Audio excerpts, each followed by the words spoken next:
less than that. This is very few. This is a much smaller amount than that, maybe 0.25%, if I'm not mistaken. সম্ভবত পৃথিবীর মোট পানির 1000 ভাগের 1 ভাগ হচ্ছে যে drinking water. So obviously this lesson is about drinking water, and not only drinking water, actually gradually we will know that this lesson is about the rivers in our country. Okay, and the pathetic condition of the rivers in our country. Gradually we will try to get in the lesson.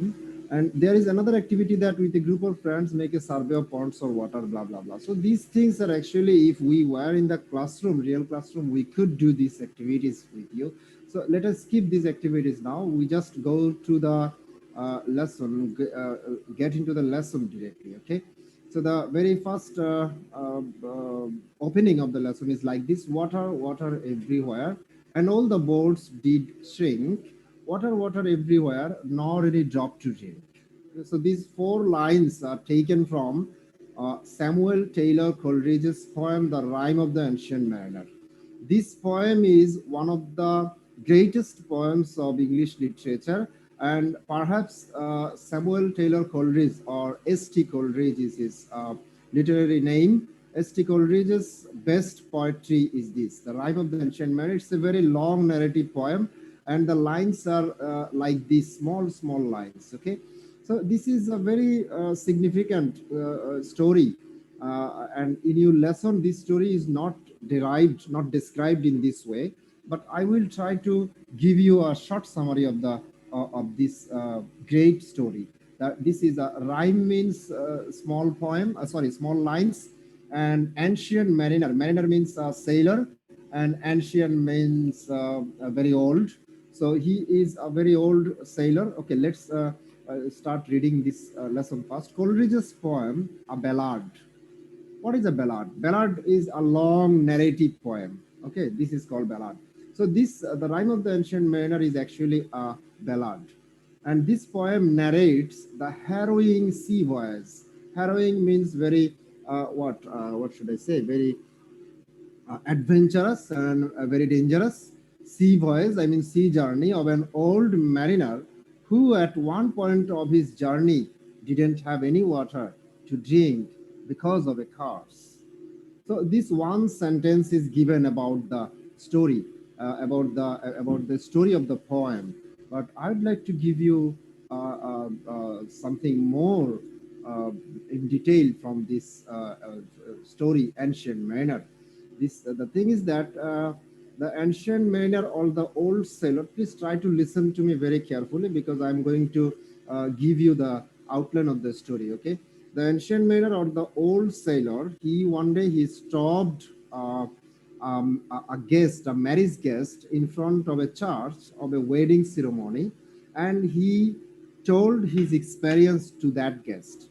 The poem opens in this way. The mariner begins his story like this: that the sailors, they left the port, and their ship sailed to the Antarctica, and they get caught in a dangerous and foggy ice field. And the sailors, they saw some albatross. So what is an albatross? Albatross is a large sea bird. ওকে, যেগুলি আমরা প্রায় সময় C voice যারা করেছো তারা প্রায় দেখবে যে কিছু পাখি, সাদা সাদা কিছু পাখি জাহাজের পেছনে উঠতে থাকে। এগুলোকে গাংচিল বলা হয়। But albatross were one kind of gangchils, but they are very big in size. Okay, so they saw some albatross, and one day the old sailor, he shot the albatross and killed one albatross. ওকে, একটা পাখি মেরে ফেলেছিল। এই অ্যালবেট্রাসটাকে তখন ধরা হতো যে the sign of good weather, sign of good luck, sign of good fortune, good luck actually, specially to the sea voyagers, যারা জাহাজে যাত্রা করতো দুর্গম এলাকায়। তখনকার দিনে তো এত হাই টেকনোলজি ছিল না, সেইলড শিপ ছিল, সবগুলো পালতোলা জাহাজ ছিল। সো অ্যালবেট্রাস দেখলেই তারা মনে করতো যে আশেপাশে কোথাও ভালো ওয়েদার আছে, আশেপাশে কোথাও ল্যান্ড আছে। সো এটাকে তারা সবসময় একটা সৌভাগ্যের প্রতীক হিসেবে দেখতো। But suddenly the albatross was killed by the old sailor, and they all got a curse, একটা অভিশপ্ত জীবন তারা তখনই তাদের কাছ থেকে শুরু হয়েছিল। যে বাতাস বন্ধ হয়ে গেছে, তারপরে কোল্ড সিতে তারা চলে গেছে, আশেপাশে সব ইভেন নদীর ঢেউ পর্যন্ত বন্ধ হয়ে গেছে। তো আশেপাশে চারিদিকে যেখানে দেখছিল they could see only water and water. তো বাকি যে সেলাররা আছে ওই সেলাররা ওই ওল্ড অ্যালবেট, আমি খুব সংক্ষেপে বলছি, বাকি যে সেলাররা আছে তারা ওই অ্যালবেট্রাসটাকে তার গলায় ঝুলিয়ে দিল, যে মারছে তার গলায় ঝুলিয়ে দিয়েছে, ঝুলিয়ে দেওয়ার পরে মানে একটা শাস্তি হিসেবে আর কি। এবং আস্তে আস্তে তাদের খাবার পানি শেষ হয়ে গেছে, জাহাজটা আর মুভ করতেছে না, একেবারে ওপেন অ্যান্ড ওয়াইড সি এর মাঝখানে তারা স্টাক হয়ে দীর্ঘদিন স্টাক ছিল। তো এই অভিশাপের কারণে এখন এবং একে একে তার সমস্ত নাবিক যারা ছিল বাকি সবাই দে ফেল ডেড। তো তাদের অপরাধ ছিল যে তারাও কিন্তু ওই অ্যালবেট্রাসটাকে মারার জন্য প্রথমে উৎসাহিত করছিল, এবং যখন প্রথমে মারছে তখন কিন্তু তাদেরকে ওই ওল্ড সেলরকে কিন্তু নিষেধ করা নাই বা বাধা দেয় নাই। তো এই কারণে সবাই মারা যাওয়ার পরে একদিন ওল্ড সেলর সে একাই জীবিত ছিল, কারণ গড তাকে লাইফ ইন ডেথ দিতে চেয়েছিল, অর্থাৎ জীবিত অবস্থায় তাকে মৃত্যুর স্বাদ দিতে চেয়েছিল, যেই কারণে হি he was suffering from thirst, he was suffering from hunger, but he couldn't move, even he couldn't speak. তো এই অবস্থায় একদিন হঠাৎ করে সে এই স্টিল ওয়াটারে সে কিছু খুব কুৎসিত কিছু ওয়াটার স্নেক দেখতে পেয়ে ওই ওয়াটার স্নেকটাকে সে তখন মনে করলো যে it's a creature of god, এবং নিজের মন থেকে সে ওই ওই ওই কুৎসিত সাপগুলোর জন্য সে একটা ব্লেসিংস, একটা ভালোবাসা, একটা লাভ, একটা ফিলিংস সে তার মন থেকে অটোমেটিকলি চলে আসলো। যেই মুহূর্তে সে অটোমেটিকলি এই ফিলিংসটা দেখাইছে সেই মুহূর্তেই তার গলা থেকে অ্যালবেট্রাস পাখিটা পড়ে গেছে এবং বৃষ্টি শুরু হয়েছে, এবং তাদের বাকি যে নাবিকরা ছিল তারা একে একে আবার রিভাইভ করেছে। এটা হচ্ছে আমি যেটা বলছি সেটা কিন্তু একেবারে ভেরি শর্ট সামারি। ওকে, এখানে আরো অনেকগুলো কাহিনী আছে, অনেকগুলো সুপার ন্যাচারাল এলিমেন্ট আছে। তো এগুলি তোমরা যখন আরেকটু ম্যাচিউরড হবে, যদি কখনো ইংলিশ লিটারেচার পড়ো, তাহলে এই রাইমটা তোমাদেরকে পড়তে হবে। মূল কথা হচ্ছে যে সে অভিশপ্ত হয়েছিল, সে পাপ করেছে, সিন করেছে, একটা সিন, পানিশমেন্ট অ্যান্ড রিডেমশন, এই তিনটাই হচ্ছে এই রাইম অফ দ্য এনশিয়েন্ট মেরিনারের থিম। সে বলতে চাচ্ছে যে he committed a sin. What is the sin? The sin is that he killed an albatross without any reason, and the albatross was a creature of God. So that's why গডের creature, সে small হোক, little হোক, big হোক, যেই হোক না কেন, এটা আননেসেসারি কিল করাটা উচিত না। So this is the his sin. এবং পানিশমেন্ট হচ্ছে সে দীর্ঘ একটা পানিশমেন্টের মধ্য দিয়ে গিয়েছে, যে he was suffering from hunger, from thirst and utmost suffering. এবং তারপরে সে রিডেম্পড হয়েছে কিভাবে, সেখান থেকে মুক্তি পেয়েছে কিভাবে, হি showed a very true and genuine love to some ugly creatures of God. So at that time he got his curse was vanished. So এই ছিল অ্যানশিয়েন্ট মেরিনারের মূল থিম। বাট আমাদের টেক্সটে এই গল্প সম্পর্কে আর কিছু নাই, বাট গল্পটা একটু তোমাদের জানা দরকার এই কারণে যে এখান থেকে মাঝে মধ্যে ক্লোজ টেস্ট বা রিয়ারেঞ্জ এই টাইপের আইটেম এই গল্পটাকে বেস করে আসতে পারে। তারপরে কি বলেছে দেখো, কার্সড অর নট, অভিশপ্ত হই বা না হই, we know how important drinking water is in our life. আমাদের জীবনে ড্রিঙ্কিং ওয়াটার কত ইম্পর্টেন্ট আমরা সবাই জানি। We know we cannot survive without it. In fact, 2/3 of our body is made up of water. Not for nothing is it said that. Not for nothing is it said. এটা একটা phrase, একটা expression, এটা খেয়াল করো। এটার মানে হচ্ছে যে এটা বলার অপেক্ষা রাখে না যে not for nothing is it said that, এটা বলার দরকার নাই যে the other name of water is life. Is there any crisis in our time with regard to access to clean drinking water? Clean drinking ওয়াটারের পর্যাপ্ততা নিয়ে আমাদের সময়ে কি কোনো ক্রাইসিস আছে?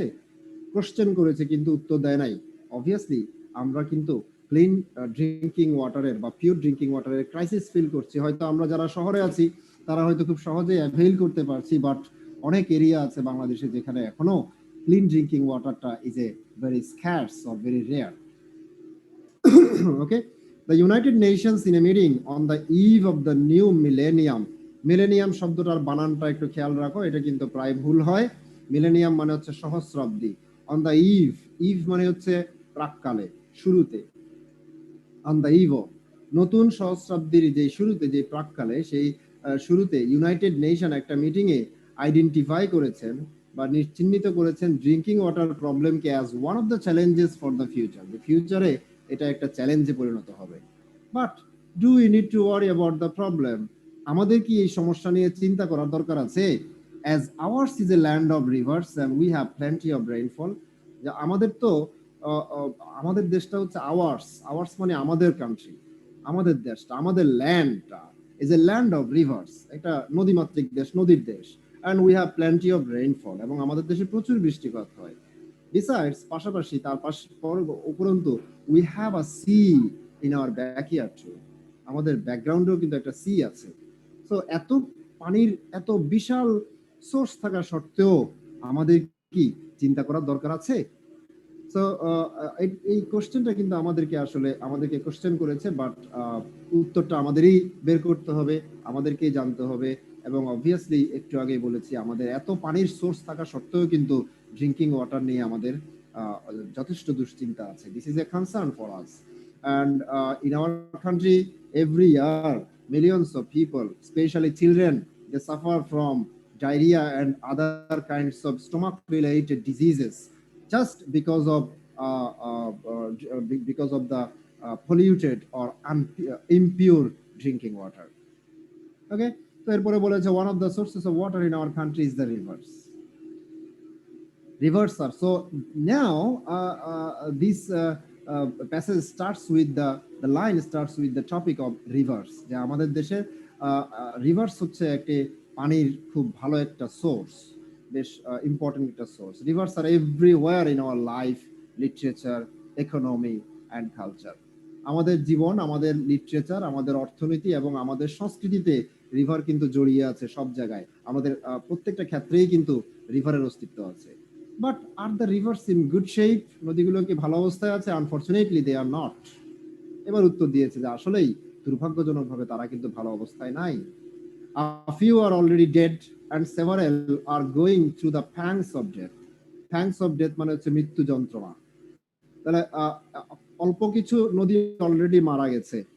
ওকে, তোমরা জানো যে উত্তরবঙ্গে বেশ কিছু নদী শুকিয়ে গিয়েছে, এবং সো ওদের কথা বলছি যে অনেকগুলো নদী, বেশ কিছু না, অল্প কিছু নদী মৃত্যুবরণ করেছে। That means they are dead, they are died up, and several are, এবং আরো কিছু নদী going through the fangs of death, তারা মৃত্যু যন্ত্রণায় ভুগছে। The river Buriganga is an example of a dying river. Buriganga হচ্ছে একটি মরে যাচ্ছে এরকম মৃত্যু পথযাত্রী একটি নদীর উদাহরণ।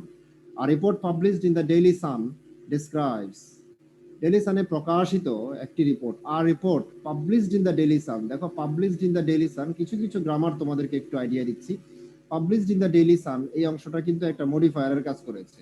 এই মডিফায়ারটা হচ্ছে অর্থাৎ রিপোর্টকে মডিফাই করেছে। কোন রিপোর্টের কথা বলছে? যে রিপোর্টটা ডেইলি সানে পাবলিশড হয়েছে, সেটা ডিসক্রাইব করছে, যে সেটা বর্ণনা করে যে, অর্থাৎ সেই রিপোর্টের মতে সেই রিপোর্টটা ডেসক্রাইব করেছে what has happened to the river Buriganga and why. বুড়িগঙ্গাতে কি ঘটেছিল এবং কেন ঘটেছিল। ইটস ওয়াটার ইজ পলিউটেড, এটার পানিটা দূষিত, and a perpetual stench fills the air around it, এবং একটি কন্টিনিউয়াস স্টেঞ্চ মানে হচ্ছে দুর্গন্ধ, নতুন শব্দ দেখাও, দুর্গন্ধ, odour, very bad smell, unpleasant smell fills the air around, চারপাশের বাতাসকে পূর্ণ করে রেখেছে। তো যারা বুড়িগঙ্গায়, যারা ঢাকার কাছাকাছি থাকো অথবা ঢাকায় বুড়িগঙ্গায় যারা যাতায়াত করেছো বা কখনো গিয়েছো, বিশেষ করে আজ থেকে প্রায় 5-7 বছর আগেও যদি তোমরা জার্নি করে থাকো, যদি তোমাদের মনে থাকে, তাহলে দেখবে যে সেই পানিটা কিন্তু একেবারে তোমার চুলের কালার যেরকম কালো, ঠিক সেরকম কালো ছিল একসময়। এখন অনেকটা গভর্নমেন্টের কিছু স্টেপের কারণে কিছুটা কমেছে। হ্যাঁ, এখনো কালো আছে, বাট আজ থেকে 5-7 বছর আগে এটা আরো জঘন্য ছিল। স্পেশালি আমি 2013 সালে সর্বপ্রথম বুড়িগঙ্গা উপর দিয়ে আমি পটুয়াখালী গিয়েছিলাম, কুয়াকাটায় 2013-তে, সম্ভবত 13-তে বা 12-তে এরকম সময়ে, সম্ভবত 13-এ। And it was really unbearable to stay open out of the deck. তুমি কেবিনের থেকে বাইরে থাকাটা, যতক্ষণ বুড়িগঙ্গায় লঞ্চটা ছিল ততক্ষণ কিন্তু কেবিনের বাইরে থাকাটা খুবই অস্বস্তিকর একটা পরিবেশ ছিল। ইদানিং একটু কমেছে, গত 4-5 বছরে একটু কমেছে বলা যায়। So the pollution is huge. Buriganga হচ্ছে পৃথিবীর সম্ভবত সবচেয়ে পলিউটেড নদী হিসেবে বুড়িগঙ্গাকে তখন তখন ধরা হতো আর কি। এখন একটু কমার কারণে এটা একটু স্ট্যাটাসটা বেড়েছে। যাই হোক, দ্য রিপোর্ট সেইজ দ্যাট, ওই ডেইলি স্টার রিপোর্টে বলেছে যে the river had a glorious past, এই নদীটার একটা গ্লোরিয়াস পাস্ট ছিল, গৌরবময় অতীত ছিল। ওয়ান্স ইট ওয়াজ এ ট্রিবিউটরি, ট্রিবিউটরি শব্দটা দাগাও, ট্রিবিউটরি মানে হচ্ছে শাখা নদী, ঠিক আছে, অর্থাৎ ট্রিবিউটরি উপনদী বা শাখা নদী বলা যায়, branch of a river. Once it was a tributary of the mighty Ganges, Ganges হচ্ছে গঙ্গা, গঙ্গাকে ইংলিশে গাংস বলা হয়। আসলে ব্রিটিশরা যেভাবে উচ্চারণ করেছে ঠিক সেভাবেই রেখে দিয়েছে এখনো। সো এটা এক সময় শক্তিশালী গঙ্গার একটি শাখা ছিল, অ্যান্ড ফ্লোড ইনটু দ্য বে of Bengal through the river Dhaleshwari, এবং ধলেশ্বরীর ভিতর দিয়ে এই নদীটা বে অফ বেঙ্গলে গিয়েছিল। Gradually it lost its link with the Ganges and got the name Buriganga, ধীরে ধীরে এটা গঙ্গার সাথে যখন লিঙ্কটা হারাই ফেলছে তখন এটার নাম দেওয়া হয়েছে Buriganga. The Mughals were marvelled at the tide level of the Buri, মুঘলরা এই বুড়িগঙ্গার যে জোয়ারের লেভেল, এই লেভেলের দ্বারা খুব চমৎকৃত ছিল। মার্ভেলড মানে অ্যামেজড, তারা খুবই উচ্ছ্বসিত ছিল, মুগ্ধ ছিল। এই কারণে founded their capital Jahangirnagar on its banks in 1610। The river supply drinking water and supported trade and commerce, তখন ড্রিঙ্কিং ওয়াটার সাপ্লাই করতো এবং ট্রেড অ্যান্ড কমার্সকে সাপোর্ট করতো। Jahangirnagar was renamed Dhaka, which grew into a heavily populated city with a chronic shortage of space. মারাত্মক স্পেসের সংকট নিয়ে জাহাঙ্গীরনগরটা এখন, সরি, জাহাঙ্গীরনগর পরে ঢাকায় কি বলে এটাকে, পুনরায় নামকরণ করা হয়েছে, এবং যেটা এখন বর্তমানে হেভিলি পপুলেটেড একটি সিটিতে পরিণত হয়েছে উইথ মারাত্মক shortage of speech. Okay, the city paid back the bounty of the river, bounty শব্দটা দাগাও, বাউন্টি মানে হচ্ছে মানে জেনারসিটি, উদারতা। City paid back, pay back মানে হচ্ছে প্রতিদান দেওয়া। এই নদীর উদারতাকে সিটি মানে শহরটা প্রতিদান দিয়েছে কিভাবে? By sucking life out of it, এটা থেকে তার জীবনটা শুষে নিয়েছে। According to newspaper report, the Buriganga is dying because of pollution. Huge quantities of toxic chemicals and wastes from mills and factories, hospitals and clinics, and household and other establishments are dumped. Passive voice কিন্তু main জিনিসটা হচ্ছে huge quantities of toxic chemicals and West, বিষাক্ত chemical এবং আবর্জনা প্রত্যেকে মিল, factory, hospital, clinic এবং household এবং অন্যান্য স্থাপনা থেকে এই নদীতে প্রতিদিন ডাম্প করা হয়। The city of Dhaka discharges about 4,500 tons of solid waste every day. প্রতিদিন 4,500 টন সলিড ওয়েস্ট কি করে ঢাকা শহর প্রতিদিন ডিসচার্জ করে, and most of it is directly release into the Buriganga, এবং কোনো না কোনো ভাবে এটার বেশিরভাগই, দেখো এখানে মোস্ট অফ ইট বলেছে, এই 4,500 টন পুরোটাই কিন্তু নদীতে যায় না, এর বেশিরভাগই সরাসরি বুড়িগঙ্গা নদীতে রিলিজ হয়। According to the DOE, মানে Department of the Environment, 20,000 tons of tannery waste, including some highly toxic materials, are released into the river every day. Tannery West একটি খুব মারাত্মক ব্যাপার। এই ট্যানারি ওয়েস্ট 20,000 টনেরও বেশি প্রতিদিন কি হয় এই নদীতে রিলিজ হচ্ছে। Experts identified 9 industrial areas in and around the capital, রাজধানীর ভিতরে এবং বাইরে 9টা ইন্ডাস্ট্রিয়াল এরিয়াকে এক্সপার্টরা আইডেন্টিফাই করেছে, তার মধ্যে ওগুলোর নাম দেওয়া হয়েছে, নামগুলো আমি আর পড়ছি না, আমি লেসন শেষ করে দিচ্ছি। তারপরে বলেছে the river would need a monster stomach, এই নদীর একটি মনস্টারের স্টমাকের দরকার হবে, দানবের পেটের দরকার হবে, two digest all the West mentioned above, এখানে যতগুলো আবর্জনা উল্লেখ করা হয়েছে এগুলোকে হজম করার জন্য একটি দানবের পেট লাগবে। আসলে এটা একটা ম্যাটাফরিক্যাল অর্থাৎ সিম্বলিক কথা বলা হয়েছে যে নদীর বিশাল পেট লাগবে, মানে বিশাল স্পেস লাগবে। There is a limit up to which it can put up with টা আন্ডারলাইন করা, ভেরি ইম্পর্টেন্ট একটা ভার্বাল ফ্রেজ বলে এটাকে। পুটের সাথে আপ উইথ একসাথে লিখলে সেটার মানে হচ্ছে সহ্য করা। There is a limit, একটা সীমা আছে, আপ টু হুইচ যে পর্যন্ত, ইট ক্যান, ইট মানে হচ্ছে নদীটা, হ্যাঁ, এই নদীটা যে পর্যন্ত সহ্য করতে পারবে, it's cruel and thoughtless treatment, এটার সাথে যে নিষ্ঠুর এবং নির্বিচার, নির্বিবেচনা, মানে বিবেচনাহীন ভাবে যে আচরণ করা হচ্ছে সেটাকে সহ্য করতে পারবে। We the humans have successfully killed one of our rivers, আমরা সফলতার সাথে আমাদের একটি নদীকে হত্যা করেছি। There are other rivers in the country that are being subjected to similar thoughtless treatment. এই ধরনেরই থটলেস ট্রিটমেন্ট পাচ্ছে এরকম আরো বেশ কিছু নদী আছে। Unless we take care, unless শব্দটা দাগাও, এটা একটা গ্রামার হচ্ছে যে আনলেস মানে হচ্ছে if plus negative. If plus negative সেন্টেন্সটাকে আমরা আনলেস দিয়ে লিখতে পারি। ঠিক আছে, unless we take care of our rivers, that means if we do not take care of our rivers, আমরা যদি আমাদের রিভারগুলোকে টেক কেয়ার না করি, there may come a time when we will cry, একটা সময় কিন্তু আসবে যখন আমরা কান্না করব, আমরা চিৎকার করব। কিভাবে চিৎকার করব? Water, water, yes, water, water and find it nowhere, এবং কোথাও পানি পাবো না।